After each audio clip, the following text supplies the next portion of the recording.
آج بڑے افسوس کی بات ہے، میرے پاس بہت سارے کیس ایسے بھی آتے ہیں، لڑکی اہل حدیث گھر کی ہے، لڑکی اہل حدیث گھر کی ہے، باپ بھی اہل حدیث، ماں بھی اہل حدیث، خاندان بھی اہل حدیث، لڑکی کے اوپر جادو کا معاملہ ہے، جن کا معاملہ ہے، لڑکی الٹی سیدھی حرکتیں کر رہی ہیں اور گھر والے پریشان ہیں۔ گھر والوں کو کسی نے بتایا فلاں بابا کی درگاہ پہ چلے جاؤ، فلاں مزار کے اوپر لے کے چلے جاؤ، آپ کی بچی ٹھیک ہو جائے گی۔ ان کو لگا یہ بہت بڑی مصیبت ہے، ہماری جوان بیٹی کی شادی نہیں ہو پا رہی ہے، اس کا رشتہ نہیں لگ پا رہا ہے۔ انہوں نے اپنی بچی کو لے جا کے اس قبر کے اوپر، اس مزار کے اوپر وہ لے کے گئے، اور مزار کے اوپر ایک ڈھونگی بابا بیٹھا ہے، اس نے مور کے مورچل سے آپ کی بیٹی کے بدن پر اس نے پھیر دیا، آپ کی بیٹی گھر آئی اور صحیح ہو گئی۔ آپ کو لگا کہ مزار پہ جا کے میری بیٹی صحیح ہو گئی۔ یہ اہل حدیث گھروں میں بھی یہ چیز ہونے لگی ہے میرے بھائیوں۔ انتؤمن باللہ، اللہ کے اوپر ایمان رکھنے والا اپنی بیٹی کی موت تو گوارا کر سکتا ہے، اپنے بچوں کی بیماری تو گوارا کر سکتا ہے، اپنے آپ کو جلا دینا تو گوارا کر سکتا ہے، مگر شرک کی گندگی میں اور شرک کے دلدل میں جانا کبھی پسند نہیں کرے گا۔ اسی لیے اللہ کے نبی نے فرمایا تھا لا تشرک باللہ، تم اللہ کے ساتھ کبھی شرک نہ کرنا، وَإِن قُتِلْتَ وَحُرِّقْتَ، تمہیں قتل کر دیا جائے، تمہیں جلا دیا جائے، تب بھی تم شرک مت کرنا۔ اسی لیے ہم کہتے ہیں جب رشتہ کیا کرو تو صرف خوبصورتی مت دیکھا کرو، رشتہ کیا کرو تو صرف برادری مت دیکھا کرو، رشتہ کیا کرو تو صرف اسٹیٹس مت دیکھا کرو، رشتہ کیا کرو تو دینداری دیکھا کرو۔ ہم نے کتنے اہل حدیث گھروں کے اندر دیکھا کہ وہاں پہ بدعتی گھروں سے لڑکیاں آتی ہیں اور بڑے شوق سے لوگ ان کو بہو بنا کے لاتے ہیں۔ اس کے بعد وہ لڑکی جب اس گھر میں آتی ہے اپنے شوہر کو ایسی پٹی پڑھاتی ہے کہ اس کا شوہر بھی بدعتی ہو جاتا ہے، قبر پرست ہو جاتا ہے، اس کے بچے تعویذ پہننے والے ہو جاتے ہیں۔ اس کے گھر میں جہاں کبھی شرک و بدعت نہیں ہوا کرتا تھا، اس گھر سے شرک و بدعت کا کام ہونے لگتا ہے۔ میرے بھائیوں، جب رشتہ ناتا کیا کرو، جب شادی کیا کرو تو یہ دیکھا کرو کہ وہ خاندان کیسا ہے، وہ گھر کیسا ہے، کہیں وہاں شرک تو نہیں ہو رہا ہے، کہیں وہاں بدعت تو نہیں ہو رہی ہے۔ اگر شرک و بدعت ہو رہی ہے تو اس گھر سے ہوشیار رہو میرے بھائیوں، اس گھر میں رشتہ کرنے سے پرہیز کرو۔ اللہ کے نبی فرماتے ہیں اللہ کے اوپر ایمان لاؤ، جب اللہ کے اوپر ایمان لائے ہو تو اپنی توحید کو مضبوط کرو، اللہ کے بارے میں جانو۔ میرے بھائیوں، آپ نے رات بھر تقریریں سنی ہیں، مگر اللہ کے بارے میں جو موٹی موٹی باتیں، اللہ کی ذات کے بارے میں ہمارا کیا عقیدہ ہونا چاہیے، اللہ کی صفات کے بارے میں ہمارا کیا عقیدہ ہونا چاہیے، یہ جلسوں میں تقریروں میں یہ باتیں نہیں ہو سکتی ہیں، نہیں ہوتی ہیں۔ آپ مسجدوں میں چھوٹے چھوٹے درس رکھیں اور اپنے علاقے کے علماء سے فائدہ اٹھائیں اور اللہ کے بارے میں جاننے کی کوشش کریں۔ اگر آپ اللہ کے اوپر ایمان رکھتے ہیں تو اللہ کو جانیں۔ اس کے بعد دوسری چیز وَمَلَائِكَتِهِ، ہم اللہ کے تمام فرشتوں کے اوپر بھی ایمان رکھتے ہیں۔ اللہ کے بہت سارے فرشتے ہیں، ہمیں تو سب کا نام بھی نہیں پتا، ہم جبریل کو جانتے ہیں، ہم اسرافیل کو جانتے ہیں، میکائیل کو جانتے ہیں، بہت سارے فرشتے ہیں جن کا نام بھی ہمیں نہیں پتا، فرشتوں کی کتنی سنکھیا ہم کو یہ بھی نہیں پتا، اتنی تعداد میں فرشتے ہم کو ان کی تعداد بھی نہیں معلوم، مگر ہاں ہم یہ عقیدہ رکھتے ہیں کہ فرشتے بھی اللہ تعالیٰ کی مخلوق ہیں، فرشتے اللہ کی مخلوق ہیں، فرشتے اللہ کے حکم کے بغیر کچھ نہیں کر سکتے۔ ایک مرتبہ ایک تعویذ ہمارے ایک دوست نے پہنا ہوا تھا، میں نے ان کو سمجھایا بجھایا تو انہوں نے تعویذ اتار دیا۔ جب تعویذ کو اتار کر کے میں نے تعویذ کو کھولا ہے تو تعویذ کے اندر ایک چھوٹا سا کاغذ لکھا تھا، کاغذ رکھا تھا، اور اس کاغذ پہ آپ یقین کریں اس کاغذ پہ فرشتوں کا نام لے کر کے ان کو پکارے، یا جبریل یا اسرافیل یا میکائیل یا اسرائیل، اس تعویذ کے اندر اللہ کے فرشتوں کو پکارا گیا تھا۔ میرے بھائیوں، فرشتوں کو اگر کوئی اپنی مصیبتوں میں پکارتا ہے، فرشتے اللہ کے بندے ہیں، اللہ کی مخلوق ہیں، ان کو پکارنے والا مشرک ہے۔ مصیبتوں میں اللہ مدد کرتا ہے، اللہ کے فرشتے اللہ کے حکم کے بغیر کچھ نہیں کر سکتے، وہ تو اللہ کے معصوم بندے ہیں۔ فرشتے گناہ نہیں کرتے، فرشتے نافرمانی نہیں کرتے، فرشتے کل قیامت کے دن اللہ کی بارگاہ میں اللہ کے حکم سے اور اللہ کی اجازت سے اللہ کے کچھ بندوں کے بارے میں سفارش کریں گے، مگر جب تک اللہ اجازت نہیں دے گا وہ سفارش بھی نہیں کر سکتے۔ یہ ہمارا فرشتوں کے بارے میں عقیدہ ہونا چاہیے۔ اور فرشتے جس طریقے سے ہم مٹی سے پیدا ہوئے ہیں اور جنات آگ سے پیدا ہوئے ہیں، اسی طریقے سے فرشتے نور سے پیدا ہوئے ہیں۔ یہ فرشتوں کے بارے میں موٹی موٹی باتیں ہمیں معلوم ہونی چاہیے۔ اس کے بعد اللہ کی کتابوں پر ہم ایمان رکھتے ہیں، اللہ نے بہت ساری کتابیں دنیا میں اتاری، موسیٰ علیہ السلام پر تورات اتاری، عیسیٰ علیہ السلام پر انجیل اتاری، داؤد علیہ السلام پر زبور اتاری. ہم ان کتابوں پر ایمان رکھتے ہیں، مگر ہم یہ بھی ایمان رکھتے ہیں قرآن کریم اللہ کی آخری کتاب ہے، اور قرآن سے پہلے جتنی کتابیں آئی تھی اب قرآن نے ان سب کو منسوخ کر دیا ہے. اب قرآن کے آنے کے بعد ان کتابوں پر عمل نہیں کیا جائے گا. ان کتابوں کے اندر تحریف ہو چکی ہے، ان کے اندر چینجنگ ہو چکی ہے. ایک مرتبہ حضرت عمر فاروق رضی اللہ تعالیٰ عنہ تورات کا ایک نسخہ لاتے ہیں اور تورات کو پڑھنے لگتے ہیں. اللہ کے نبی کے سامنے وہ تورات کو پڑھنے لگتے ہیں. اللہ کے پیارے نبی کا چہرہ غصے سے لال ہو جاتا ہے.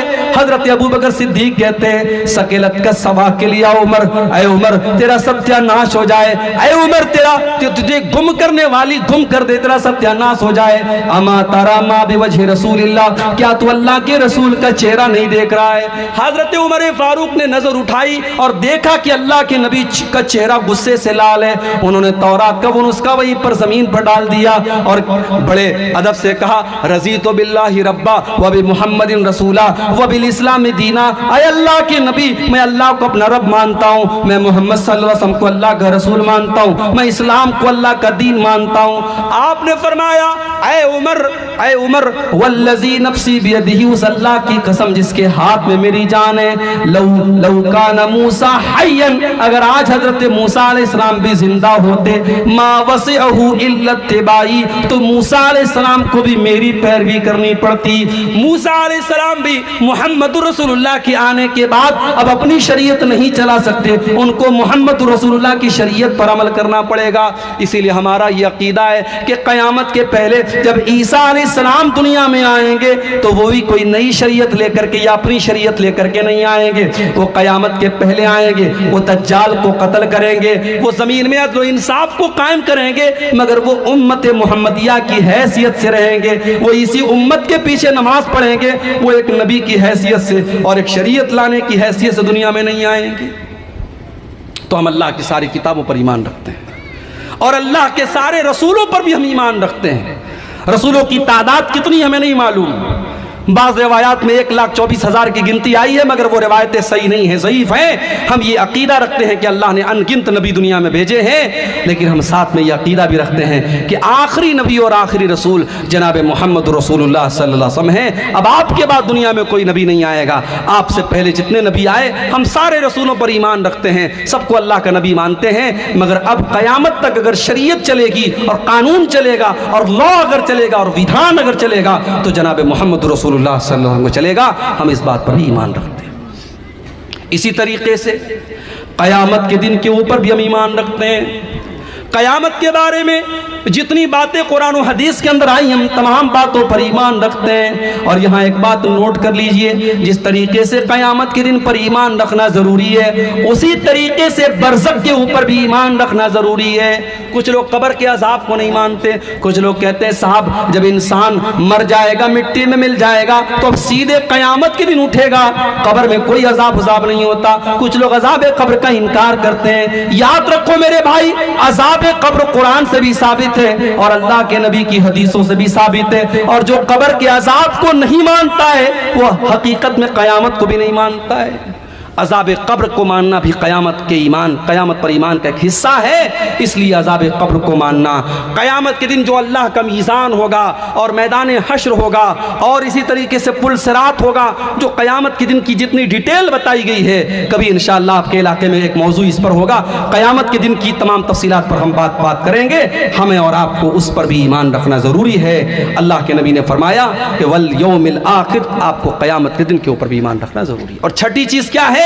والقدر خیرہ وشرہ، اور تقدیر کے اوپر ایمان رکھنا ضروری ہے. ہر انسان کی تقدیر اس کے پیدا ہونے کے پہلے ہزاروں سال پہلے لکھی جا چکی ہے. اور جب انسان اپنی ماں کے پیٹ میں ہوتا ہے اور 4 مہینے کا 120 دن کا ہوتا ہے، اللہ کے پیارے نبی فرماتے ہیں بچے کی تقدیر لکھ دی جاتی ہے. اس کا عمل، اس کی روزی روٹی، اس کی عمر، وہ جنتی ہوگا کہ جہنمی ہوگا، نیک نصیب ہو خوش نصیب ہوگا کہ بد نصیب ہوگا، سب کچھ اس کی ماں کی پیٹ میں ابھی ہے، بھی باہر نہیں نکلا ہے، لکھ دیا گیا ہے.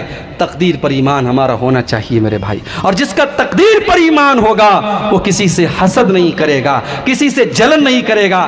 ارے جب میرا تقدیر پر ایمان ہے, عبد الغفار کے حصے کی روزی عبد الرحمن نہیں لے سکتا, عبد الرحمن کے حصے کی روزی عبد الغفار نہیں لے سکتا. ہمارا جب تقدیر پر ایمان ہوگا ہم اپنے بھائی سے حسد نہیں کریں گے. ہم کسی کی دولت دیکھ کر, کسی کی شہرت دیکھ کر, کسی کی عزت دیکھ کر ہمارے دل میں حسد پیدا نہیں ہوگا, کیونکہ ہمارا تقدیر پر ایمان ہے. تو یہ ایمان کے 6 ارکان ہیں میرے بھائی. اللہ تعالیٰ کہہ رہا ہے اِلَّا الَّذِينَ آمَنُوا, اگر آپ کو گھاٹے سے بچنا ہے, قیامت کے دن نقصان سے بچنا ہے, تو آپ کو اپنے اندر ایمان پیدا کرنا پڑے گا. اور ایمان ہی ہمارا کیپٹل ہے میرے بھائی, ایمان ہی ہماری پونجی ہے. قیامت کے دن ہم اللہ کے پاس جب جائیں گے, ہمارے پاس دنیا میں بہترین بلڈنگ ہو نہ ہو, ہم جھوپڑی میں رہتے ہوں, غریب ہوں, فقیر ہوں, لیکن اگر ایمان کے ساتھ جائیں گے تو ہمارا بیڑا پار ہو جائے گا. اور ایمان نہیں ہوگا تو کروڑوں ارب پتی ہو کے ہم جائیں گے, ہم برباد ہو جائیں گے. اللہ نے قرآن کی 3 پارے کی آخری آیت میں فرمایا ان الذین کفروا وماتوا وهم کفار فلن يقبل من احدهم ملء الارض ذهبا. جو لوگ کفر کی حالت میں دنیا سے چلے جائیں گے, ایمان کے بغیر دنیا سے چلے جائیں گے, اور اسی حالت میں ان کو موت آ جائے گی, کل قیامت کے دن وہ زمین بھر کے سونا بھی اگر لے کے آ جائیں گے تو اللہ تعالیٰ زمین بھر کے سونا بھی ان کا قبول نہیں کرے گا.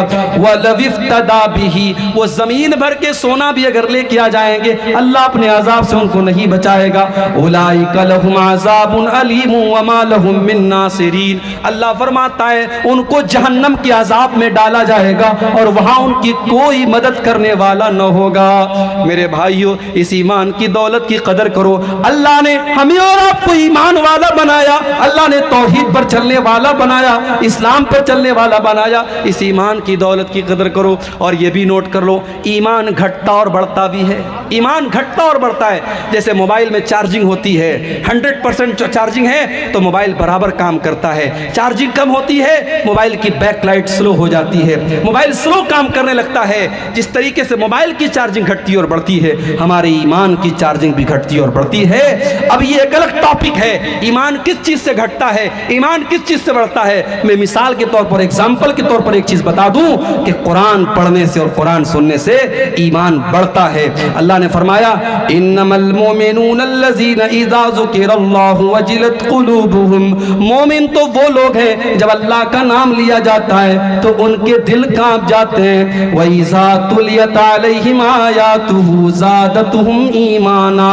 اور جب اللہ کی آیتیں ان کے اوپر پڑھی جاتی ہیں, جب قرآن کی آیتیں ان کے سامنے پڑھی جاتی ہیں, زَادَتْهُمْ ایمانا, تو ان کا ایمان بڑھ جاتا ہے. وَعَلَىٰ رَبِّهِمْ يَتَوَكَّلُونَ, اور وہ اپنے رب کے اوپر بھروسہ کرتے ہیں. تو ایمان گھٹتا اور بڑھتا ہے, گناہ کا کام کرنے سے گھٹتا ہے اور نیکی کا کام کرنے سے بڑھتا ہے. ایمان کے بارے میں یہ موٹی موٹی باتیں آپ سمجھ لیں. اس کے بعد دوسری چیز کیا ہے, وَعَمِلُوا الصَّالِحَاتِ. اگر خسارے سے بچنا ہے, نقصان سے بچنا ہے, تو اللہ کہہ رہا ہے نیک عمل کرنے والے بن جاؤ. نیک عمل کس کو کہتے ہیں؟ ہمارا بہت بڑا طبقہ ایسا ہے جو ربیع الاول کے مہینے میں جلوس نکالتا ہے. مجھے نہیں معلوم کٹیہار میں نکلتا ہے کہ نہیں نکلتا ہے. ایک مرتبہ مالدہ میں کلیہ چک میں میرا پروگرام تھا اور اتفاق سے 12 ربیع الاول کی تاریخ تھی. میں یقین مانے مالدہ سے کلیہ چک کا راستہ مشکل سے 1 گھنٹے کا 1.5 گھنٹے کا راستہ ہوگا. اس راستے کو کراس کرنے میں کئی گھنٹے لگے. پورا راستہ جام ہے, نوجوان لڑکے چمکدار کپڑا پہن کر کے, لڑکیاں بھی ہیں لڑکے بھی ہیں, اور جھوم رہے ہیں, بڑے بڑے ڈی جے بج رہے ہیں, اور بڑے بڑے جھنڈے گاڑیوں پر لگے ہیں, اور لائن سے گاڑیاں چل رہی ہیں, اور الصلاۃ والسلام علیکہ یا رسول اللہ کے نعرے بلند ہو رہے ہیں. اور یہ سب کس نام پہ ہو رہا ہے؟ دین کے نام پہ ہو رہا ہے. یہ سب دین کے نام پر ہو رہا ہے, اور کرنے والا یہ سمجھ کے کر رہا ہے صاحب ہم بہت بڑا نیک کام کر رہے ہیں. یاد رکھو میرے بھائیو, جس کام کو دنیا والے نیک عمل کہیں وہ نیک عمل نہیں ہے. جس کو ہمارے بڑے بڑے لوگ نیک عمل کہیں وہ نیک عمل نہیں ہے. نیک عمل کس کو کہتے ہیں؟ اللہ نے فرمایا قرآن کے 16ویں پارے میں سورہ کہف کی آخری آیت میں اللہ نے فرمایا فَمَنْ كَانَ يَرْجُو لِقَاءَ رَبِّهِ فَلْيَعْمَلْ عَمَلًا صَالِحًا. جو اپنے رب سے ملاقات کرنا چاہتا ہے، جو اللہ سے ملنا چاہتا ہے، جو جنت میں جانا چاہتا ہے، وہ ایسا عمل کرے جو شریعت کی نظر میں نیک عمل ہو۔ وَلَا يُشْرِكْ بِعِبَادَةِ رَبِّهِ أَحَدًا، اور اپنے عمل میں وہ اللہ کے ساتھ کسی کو شریک نہ کرے۔ پتہ یہ چلا کہ ہمارا عمل نیک عمل کب ہے؟ جب اس کے اندر دو چیزیں پائی جائیں۔ نمبر ایک، ہمارا عمل قرآن و حدیث کے مطابق ہو، اور نمبر دو، اس میں ہم اللہ کے سوا کسی اور کو شریک نہ کریں۔ اگر دکھاوا ہے، اگر ریاکاری ہے، تو ہمارا عمل جتنا بھی خوبصورت عمل ہو اللہ کیا برباد ہو جائے گا۔ میرے بھائیوں، اس لیے ہم بدعت کے بھی خلاف ہیں اور شرک کے بھی خلاف ہیں۔ وعامل الصالحات میں دونوں کا رد ہے۔ ہمیں نیک عمل کرنا ہے، ہمیں وہ عمل کرنا ہے جو خالص اللہ کے لیے کیا گیا ہو، اور وہ عمل کرنا ہے جس پر اللہ کے پیارے نبی کی مہر لگی ہو۔ 2:30 بجے ختم کرنا ہے۔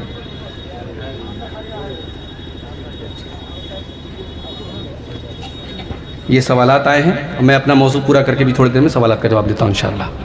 تو نیک عمل کرنے والا ہی اللہ کے گھاٹے اور نقصان سے بچے گا۔ اچھا، ابھی ایک بات اور ہے کہ بھائی اگر کوئی انسان بدعت کر رہا ہے، نبی کی محبت کے نام پہ کر رہا ہے، تو کل قیامت کے دن اس کا انجام کیا ہوگا؟ ایک حدیث آپ کو سناتا ہوں، پھر بات کو آگے بڑھاتا ہوں۔ قیامت کے دن اللہ کے نبی اپنی امت کے لوگوں کو کوثر کا پانی پلائیں گے۔ اب یہ کوثر کا پانی کیسا ہوگا؟ بس آپ اتنا سمجھ لیجئے کہ جو کوثر کا جام پی لے گا اس کو پھر کبھی پیاس نہیں لگے گی۔ اور اللہ کے نبی اپنے ہاتھوں سے ہمیں اور آپ کو کوثر کا جام انشاءاللہ پلائیں گے۔ دعا کیجیے اللہ ہمیں اپنے نبی کے ہاتھوں جام کوثر نصیب فرمائے، آمین۔ لیکن یہ کوثر کا جام بدعتیوں کو نصیب نہیں ہوگا۔ صحیح مسلم کی روایت ہے، اللہ کے پیارے نبی اپنی امت کے کچھ لوگوں کو جب کوثر کا جام پلانے لگیں گے تو فرشتے روک دیں گے۔ فرشتے کہیں گے اللہ کے نبی آپ ان کو پانی نہیں پلا سکتے، کوثر نہیں پلا سکتے۔ اللہ کے نبی فرمائیں گے یہ تو میری امت کے لوگ ہیں، یہ تو میرے ماننے والے لوگ ہیں، یہ تو میرا کلمہ پڑھنے والے لوگ ہیں، میرا نام لینے والے لوگ ہیں۔ فرشتے کہیں گے انک لا تدری ما احدثوا بعدک، اے محمد صلی اللہ علیہ وسلم آپ نہیں جانتے انہوں نے آپ کے بعد دین میں کون کون سے نئے نئے کام نکالے، انہوں نے دین میں کتنی بدعت و خرافات نکالی آپ نہیں جانتے۔ اس کا مطلب یہ ہوا کہ بدعتی قیامت کے دن دھتکار دیا جائے گا، اسے نبی کے ہاتھوں کوثر کا جام بھی نصیب نہیں ہوگا۔ اس لیے میرے بھائیوں اللہ سے دعا کرو اللہ ہمیں بدعت و خرافات سے محفوظ رکھے۔ الا الذین آمنوا وعملوا الصالحات۔ اور تیسری چیز کیا ہے؟ وتواصوا بالحق، اور نیک عمل کرنے کے بعد اس شریعت کی اس دین کے بارے میں دوسروں کو بتانا بھی ضروری ہے۔ اللہ نے اگر آپ کو توحید پر بنایا ہے، آپ کا کوئی بھائی شرک کر رہا ہے، آپ کا کوئی بھائی بدعت کر رہا ہے، آپ کا کوئی بھائی کوئی غلط کام کر رہا ہے، آپ کی ذمہ داری صرف اپنے آپ کو بچانا نہیں ہے، اپنے تمام بھائیوں کو بچانا ہے۔ آپ کو اللہ نے توحید کی ٹارچ دی ہے، اس ٹارچ کی روشنی میں آپ کو اپنی منزل تک جانا ہے، اور جس کو آپ بچا سکتے اس کو بچانا ہے۔ میری ماں بہنوں آپ کا بھی یہ کام ہے، آپ دوسروں کو، آپ اپنی بھی حفاظت کریں، اپنے ایمان کی بھی حفاظت کریں، اور دوسروں کو کوئی غلط کام کرتے ہوئے دیکھے تو ان کو سمجھائیں۔ اللہ نے فرمایا والمؤمنون والمؤمنات بعضهم اولیاء بعض، مومن مرد اور مومن عورتیں ایک دوسرے کے مددگار ہوتے ہیں۔ یأمرون بالمعروف، وہ نیکیوں کا حکم دیتے ہیں، وینہون عن المنکر، اور برائیوں سے روکتے ہیں۔ نیکی کا حکم دینا اور برائی سے روکنا یہ صرف مولوی لوگوں کا کام نہیں ہے، آپ کا ہم سب کا کام ہے۔ کوئی برائی دیکھیں، اگر زبان سے روک سکتے زبان سے روکیں، ہاتھ سے روک سکتے ہاتھ سے روکیں، ہاتھ سے نہیں روک سکتے زبان سے روک سکتے زبان سے روکیں، زبان سے بھی نہیں روک سکتے تو کم سے کم دل میں برا جانیں، اور یہ ایمان کا سب سے کمزور حصہ ہے۔ تو حق بات کی تبلیغ کرنا اور حق بات کو ایک دوسرے تک پہنچانا یہ بھی بہت ضروری کام ہے۔ مگر ایک بات یہاں پہ سمجھ لیجیے، جب آپ حق بات بتائیں گے تو کچھ لوگ آپ کے خلاف بھی ہو جائیں گے، آپ کے کچھ دوست آپ سے دشمنی بھی کرنے لگیں گے، تو صبر بھی کرنا پڑے گا۔ اس لیے آگے اللہ نے فرمایا وَتَوَاصَوْا بِالصَّبْرِ، جب حق بات کی تبلیغ کرو گے تو صبر بھی کرنا پڑے گا۔ تو جب تم حق بات دوسروں کو بتاؤ تو صبر کی تلقین بھی کرو، خود بھی صبر کرو، اور سامنے والے سے کہو کہ دیکھو بھائی یہ دین کا معاملہ ہے، تم کو صبر سے کام لینا پڑے گا۔ میرے بھائیوں، اور آج کے دور میں تو ہمیں قدم قدم پہ صبر کی ضرورت پڑے گی، میری پیاری ماں بہنوں، مارکیٹ میں چلی جاؤ، بازار میں چلی جاؤ، جب آپ برقعے میں اور نقاب میں نکلو گی تو گھورنے والے آپ کو گھوریں گے اور تانا مارنے والے آپ کو تانا ماریں گے۔ اتنے تانے ایک بے حیا اور بدچلن لڑکی کو نہیں سننے پڑیں گے۔ اپنے جسم کی نمائش کرنے والی عورتوں کو لوگ سر اور آنکھوں پر بٹھائیں گے، ان کی تعریف کریں گے، اور نقاب پوش اور باپردہ عورت کو لوگ گالیاں دیں گے۔ میری پیاری بہن، آپ کو وہاں پہ صبر سے کام لینا پڑے گا۔ میرے نوجوان بھائیوں، جب آپ اپنے آپ کو گناہوں سے بچانے کی کوشش کریں گے، اپنے دامن کو زناکاری اور بدکاری سے بچائیں گے، آپ کے کچھ دوست تانا دیں گے، ارے تو بڑا پرانے دور کا آدمی ہے، تو حالات اور زمانے سے بہت پیچھے چل رہا ہے، دیکھ فلانے کی تو اتنی گرل فرینڈز ہیں، فلانے کی تو اتنی لڑکیوں سے دوستی ہیں، اس کے موبائل پر تو فلاں کے نمبر ہے، فلاں کے ویڈیوز ہیں۔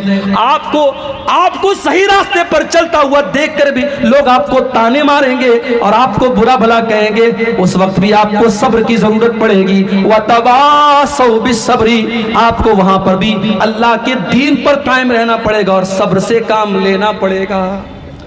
صبر بڑا وسیع لفظ ہے میرے بھائی، صبر کے اوپر بھی ہمیں اور آپ کو بہت غور کرنے کی ضرورت ہے۔ اور آج کے موجودہ دور میں جب دین پر عمل کرنے والا اور دین پر چلنے والا پوری دنیا میں اجنبی بن چکا ہے، اس دور میں تو صبر کی ہمیں قدم قدم پہ ضرورت پڑے گی۔ اللہ کے نبی فرماتے ہیں، یاتی علی الناس زمان الصابر فیہم علی دینہ کالقابض علی الجمر، ایک ایسا زمانہ بھی لوگوں کے اوپر آنے والا ہے جب دین کے اوپر ڈٹا رہنے والا اور دین کے اوپر جمع رہنے والا اتنا مشکل اس کے لیے ہو جائے گا جیسے اپنے ہاتھوں میں انگارہ۔ آپ کا بھائی ہے، بینک سے لون لے کر کے کاروبار کر رہا ہے، بیاج پر پیسہ لے کر کے کاروبار کر رہا ہے، اور آپ کی بیوی آپ سے کہہ رہی ہے، ارے دیکھو وہ تو اتنا پیسہ لے کے کام کر رہا ہے، تم کیوں نہیں کرتے ہو؟ آپ پریشانی اٹھا رہے ہیں، آپ کی بیوی آپ کو سمجھا رہی ہے، تم بھی سود اور بیاج کا لین دین کیوں نہیں کرتے ہو؟ لیکن یہاں پر آپ کو اللہ کے دین پر صبر کرنا ہے، اللہ کے دین پر ڈٹے رہنا ہے۔ میرے پیارے بھائیوں، جب آپ کو لگے کہ دین بڑا مشکل ہو چکا ہے اور دین پر عمل کرنا بڑا مشکل ہو چکا ہے، تو نبی اکرم کی سیرت کو پڑھ لیا کرنا اور نبی کے صحابہ کی زندگیوں کو پڑھ لیا کرنا۔ ہم ان سے بڑے تو نہیں ہو گئے، ہم ان سے زیادہ نرم و نازک تو نہیں ہو گئے۔ جب ہمارے نبی نے پتھر کھائے ہیں، ہمارے نبی کے صحابہ نے قربانیاں دی ہیں، ہم تو ان کے مقابلے میں کچھ نہیں کر رہے ہیں۔ اگر اللہ کے دین پر چلنے میں کچھ مصیبتیں ہمارے سامنے آ جائیں، کچھ پریشانیاں ہمارے سامنے آ جائیں، کچھ کانٹے ہمارے راستے میں آ جائیں، تو ہم صبر سے کام لے لیں اور اپنے نبی کے صحابہ کو یاد کر لیں، اپنے نبی کی زندگی کو یاد کر لیں کہ انہوں نے اللہ کے دین کے لیے کیا کیا جھیلا ہے۔ میرے پیارے ساتھیوں، اللہ قرآن میں کہتا ہے، احسب الناس ان یترکوا ان یقولوا آمنا وہم لا یفتنون، اے لوگو کیا تم نے یہ سمجھ رکھا ہے کہ زبان سے یہ کہہ دینے کے بعد کہ ہم ایمان لے آئے، ہم مسلمان ہو گئے، تم کو چھوڑ دیا جائے گا؟ نہیں، ایسا نہیں ہو سکتا۔ جب تم ایمان لائے ہو تو تمہیں آزمایا جائے گا، تمہیں امتحان میں ڈالا جائے گا اور قدم قدم پر تمہارے راستے میں پریشانیاں آئیں گی۔ علامہ اقبال کہتے ہیں، یہ شہادت گہے الفت میں قدم رکھنا ہے، یہ شہادت گہے الفت میں قدم رکھنا ہے، لوگ آسان سمجھتے ہیں مسلمان ہونا۔ میرے بھائیوں، یہ دین کا راستہ ہے، یہاں خواہشات کی قربانیاں تو آپ کو دینی پڑے گی، یہاں لوگوں کے تانے بھی آپ کو سننے پڑیں گے، یہاں زندگی کی بہت ساری سہولتوں سے اپنے آپ کو محروم کرنا پڑے گا، مگر ایک بات کا خیال رکھنا پڑے گا، جو اللہ کی نظر میں جائز ہے، جو رسول کی نظر میں جائز ہے، جو قرآن و سنت میں جائز ہے، ہمیں جائز کی لمٹ میں رہنا ہے، ہمیں ناجائز کی طرف نہیں جانا ہے۔ اور جس چیز کے بارے میں ڈاؤٹ ہو جائے، پتہ نہیں یہ حلال ہے کہ حرام ہے، پتہ نہیں یہ جائز ہے کہ ناجائز ہے، اس سے بھی اپنے آپ کو بچا کے رکھنا ہے۔ اللہ کے پیارے نبی فرماتے ہیں، الحلال بین والحرام بین وبینہما امور مشتبہات، اے میری امت کے لوگوں، حلال بالکل کلیئر ہے اور حرام بالکل کلیئر ہے، اور حلال اور حرام کے بیچ میں کچھ چیزیں ایسی ہیں جو ڈاؤٹ والی ہیں، جو شک والی ہیں، تو جو ان سے اپنے آپ کو بچا لے گا فقد استبرا لدینہ وعرضہ، اس نے اپنے دین کو بچا لیا، اپنی آبرو کو بچا لیا۔ بچا لو اپنے آپ کو، صبر سے کام لو میرے بھائی، اس دور میں صبر کی ضرورت پڑے گی۔ اور صبر جو ہوتا ہے وہ 3 طریقے کا ہوتا ہے. اس کو نوٹ کر لو, کہیں دماغ کے کسی کونے میں بٹھا لو. صبر کیا ہوتا ہے؟ 3 طریقے کا ہوتا ہے. الصبر علی المأمور, الصبر عن المحظور, الصبر علی المقدور. ایک ہوتا ہے اللہ کے حکم پر صبر کرنا. نماز پڑھنا ہے, صبح 4:30 بجے فجر کی اذان ہو رہی ہے, سردی کا موسم ہے, ٹھنڈا پانی ہے, رضائی میں کمبل میں ہم لیٹے ہوئے ہیں اور مؤذن کی آواز آتی ہے, الصلاۃ خیر من النوم. نماز نیند سے بہتر ہے. مؤذن کی آواز آپ نے سنی, سردی کی پرواہ نہ کی, رضائی کی پرواہ نہ کی, اپنی نیند کی پرواہ نہ کی, اپنے بستر کو چھوڑا, ٹھنڈے ٹھنڈے پانی سے وضو کیا اور آ کر کے 2 رکعت سنت پڑھی اور 2 رکعت فرض پڑھی. میرے بھائیوں, سردی میں, گرمی میں, بارش میں اور موسم میں نماز پر ڈٹے رہے. اس کو کہتے ہیں صبر علی المامور, اللہ کے حکم پر صبر کرتے رہنا, ڈٹے رہنا, جمے رہنا. اور صبر کی دوسری قسم ہے الصبر عن المحظور, کہ گناہوں سے اپنے آپ کو بچا لینا. گناہ کا موقع مل رہا ہے, زنا کا موقع مل رہا ہے, شراب پینے کا موقع مل رہا ہے, مگر اپنے دامن کو بچا لیا جائے, اپنے دامن کو حرام کام سے بچا لیا جائے. یہ بھی صبر ہے. اسی لیے اللہ کے نبی فرماتے ہیں وَرَجُلٌ دَعَتْهُ امْرَأَةٌ ذَاتُ مَنْصَبٍ وَجَمَالٍ. قیامت کے دن وہ انسان بھی اللہ کے عرش کا سایہ پائے گا جس کو کوئی خوبصورت عورت اور پیسے والی عورت گناہ کی دعوت دے اور وہ یہ کہہ کے ٹھکرا دے انی اخاف اللہ, میں اللہ سے ڈرتا ہوں, میرے دل میں اللہ کا خوف ہے, اور یہ کہہ کر کے وہ اپنے دامن کو زنا سے بچا لے. اللہ کے نبی کہتے ہیں اس متقی انسان کو قیامت میں اللہ کے عرش کا سایہ ملے گا.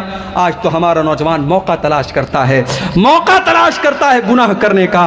جس کو گناہ کا موقع ملے اور وہ اپنے آپ کو بچا لے, میرے بھائی, وہ الصبر عن المحظور, حرام کام کے اوپر صبر کرتا ہے. اور تیسری صبر کی قسم ہے الصبر علی المقدور.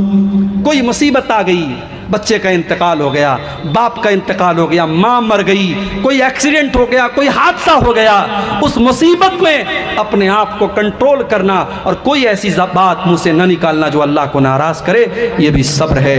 اور اس کی اگر مثال دیکھنا ہے, اپنے نبی کی زندگی دیکھو میرے بھائی. اللہ کے نبی کی وفات سے کچھ سال پہلے آپ کو بیٹا پیدا ہوا. آپ کو بیٹے کی بڑی خواہش تھی, لیکن جو بھی بیٹے پیدا ہوئے سب بچپن میں انتقال کر گئے. آپ کو آخری بیٹا حضرت ماریا کے پیٹ سے پیدا ہوا. آپ کے انتقال کے 3-4 سال پہلے یہ بیٹا پیدا ہوا. آپ نے بڑے لاڈ و پیار سے اس بچے کا نام اپنے باپ ابراہیم کے نام پہ رکھا. اور بیٹا عرب کے دستور کے مطابق آپ نے دیہات میں اس کو پرورش کے لیے, دودھ پینے کے لیے بھیجا. ابھی وہ بچہ 1.5 سال کا ہے. آپ کے پاس خبر آئی کہ ابراہیم بہت بیمار ہے, بہت بیمار ہے, بہت سیریس حالت میں. آپ اپنے صحابہ کو لے کر کے ابراہیم کو دیکھنے کے لیے جاتے ہیں. اپنے بچے کو اللہ کے نبی گود میں لیتے ہیں.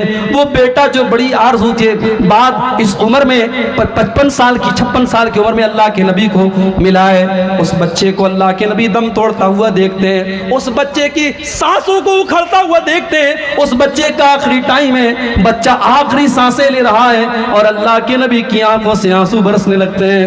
اللہ کے نبی رونے لگتے ہیں. بیٹے کا انتقال آپ کی آنکھوں کے سامنے ہو جاتا ہے اور آپ کہتے ہیں ان العین تدمع والقلب يحزن ولا نقول الا ما يرضى ربنا.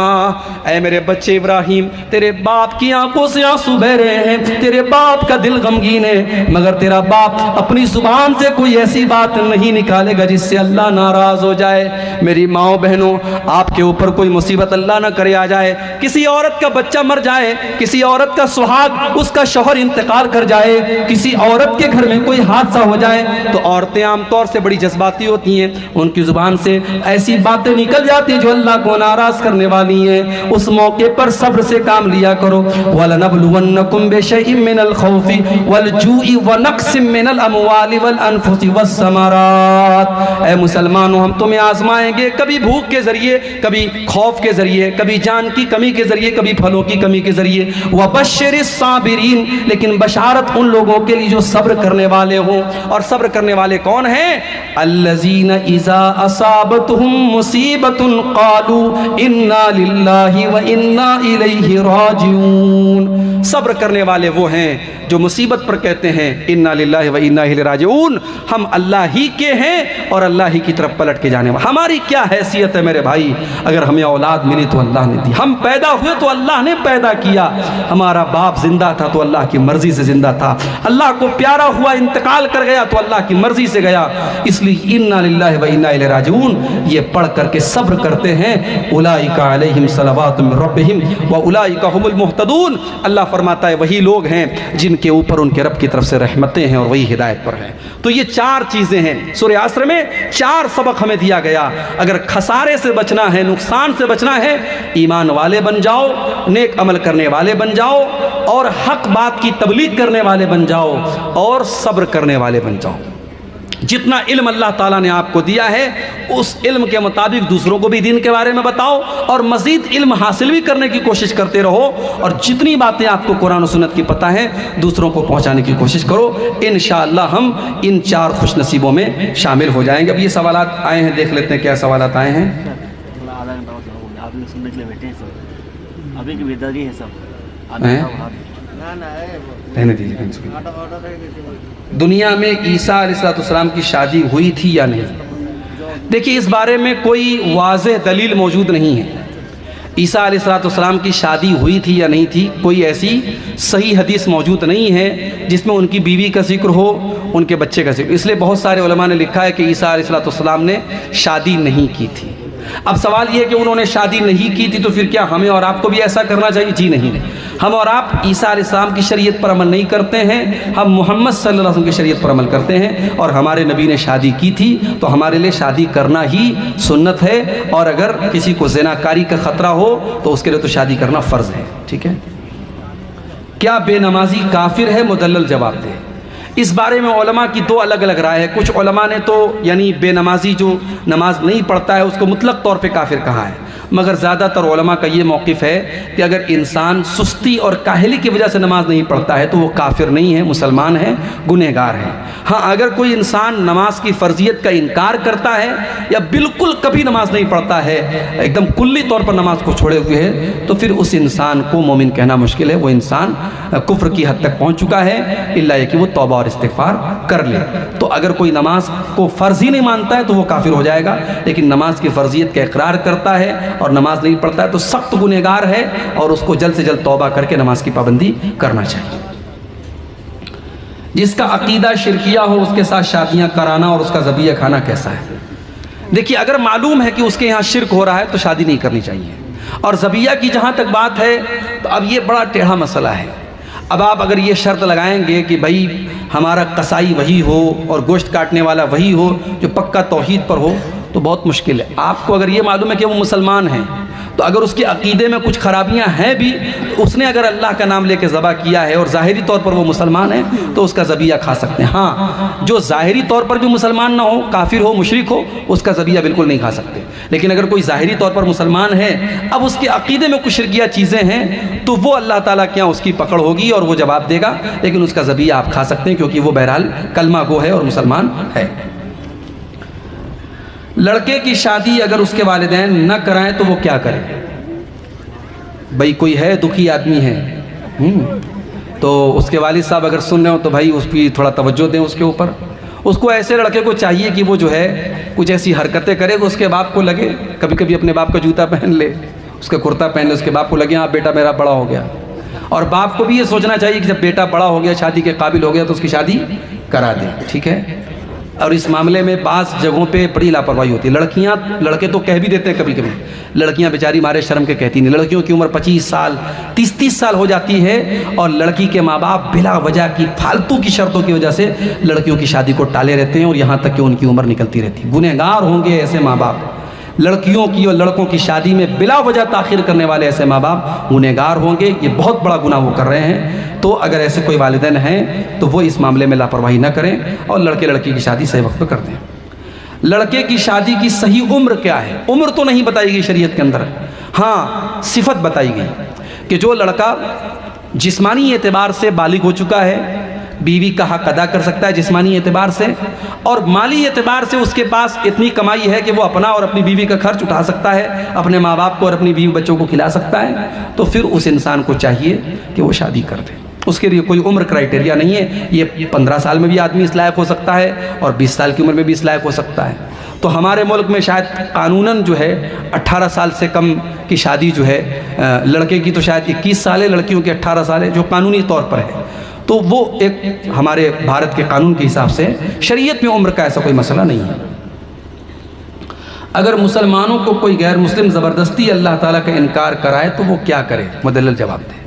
وہ قرآن کی آیت ہے نا، الا من اکرہ، اگر کسی کو مجبور کیا جائے کلمہ کفر کہنے پر، کوئی ایسا نعرہ لگانے پر، کوئی ایسی بات کہنے پر جو اسلام کے خلاف ہے، اس کو مجبور کیا جا رہا ہے تو وہ اجازت ہے، اس حد تک اجازت ہے کہ اپنی جان بچانے کے لیے، لیکن شرط وہاں پر بھی کیا ہے؟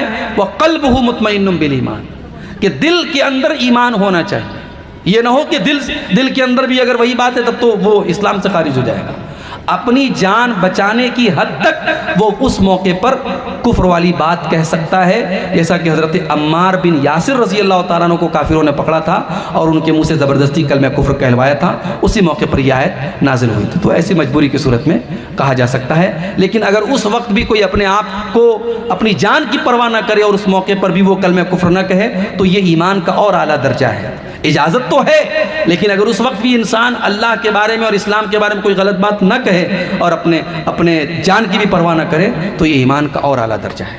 اللہ تعالیٰ سے دعا ہے رب العالمین ہم سب کو قرآن و سنت پر چلنے کی توفیق عطا فرمائے، آمین۔ ایک سوال ہے کہ آج کل بزرگ کو یا ہمارے چھوٹے بھائی والدین کو جو میت مرتے ہیں، جب قبر میں سلائے جاتے ہیں تو اس کو جو چیت کر کے سلائے جاتے ہیں سر کو اوپر کر کے، یا